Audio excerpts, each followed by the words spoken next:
Hey everybody, hope and pray that you're doing well. Today as we come to our word from the word. And today that word is high priced. High priced. I've been sticking with the H's this week, but to see the high price of sacrifice and things that cost us dearly. And we'll even talk a little bit more about that on Friday this week as we wrap up 2 Samuel. So today we're going to be in chapter 23, and there's a list, and it's going back and looking at what David's mighty men had done. These 30, it's 37 of them. The passage tells us, and as always, I encourage you to read along with all these passages. But today I want you to see something that David probably just says to himself, but that these mighty men, these soldiers that are around him, are willing to sacrifice for him. Now, with all of this, this is a great picture of our sacrifice to the Lord and what we should be willing to give as well. But it does make even David cry out in prayer and conversation with God, and that's why we're going to stop here today. So, 2 Samuel 23, going to read verses 13 through 17. And 3 of the 30 chief men went down at harvest time and came to David at the cave of Adullam, and the troop of Philistines encamped in the valley of Rephaim. David was then in the stronghold, and the garrison of the Philistines was then in Bethlehem.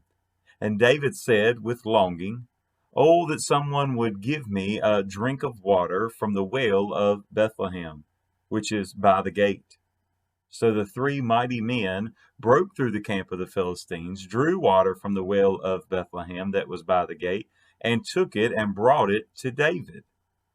Nevertheless, he would not drink it, but poured it out to the Lord.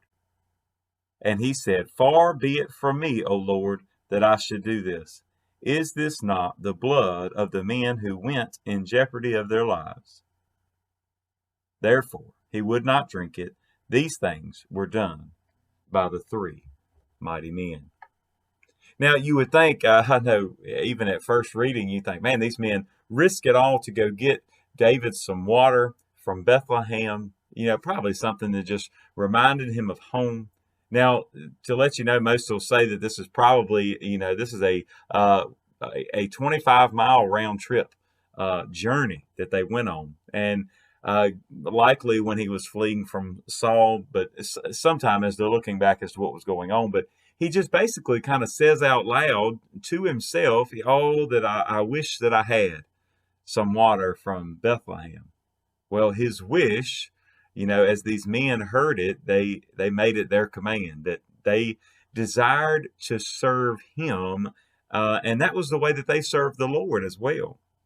And so that's one of the reasons that when they come back, that David is, astonished that they've brought this water back, and to think, wow, look, one commentator put it this way, said, when David looked in the cup, he didn't see water, but he saw the blood of these 3 men who risked their lives to fulfill his desire.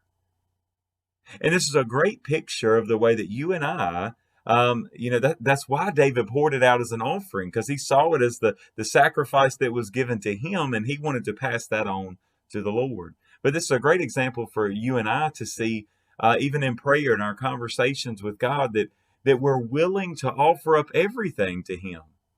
Right? That we would be willing to make his wish our command, that whatever he desires, we'd be willing to fight and go against enemy lines just for something as simple as a cup of water, but something that would be turned into an offering to the Lord. And that's what these 3 mighty men, that was their service, was an offering to the Lord. And that's why David kind of joined in their offering and begins worshiping. He realized the high price of their sacrifice. But I wonder today how many of us, we talk about high price, there's everything is going up, right? Cost of everything is just skyrocketing right now. But I wonder if we're willing to pay the high price to serve the Lord. I wonder if we're willing to pay the high price and willing to sacrifice those things which cost us dearly. Maybe today we just need to be encouraged and challenged at the same time to take those things that are most valuable to us, the things that the Lord has shown us that we need to do, and we would be willing to sacrifice them, just be able to, even though we finally got something that we desire, but be willing to give it right back to Jesus. That's something for us all to think about today. God bless you, and I pray you have a great, great day.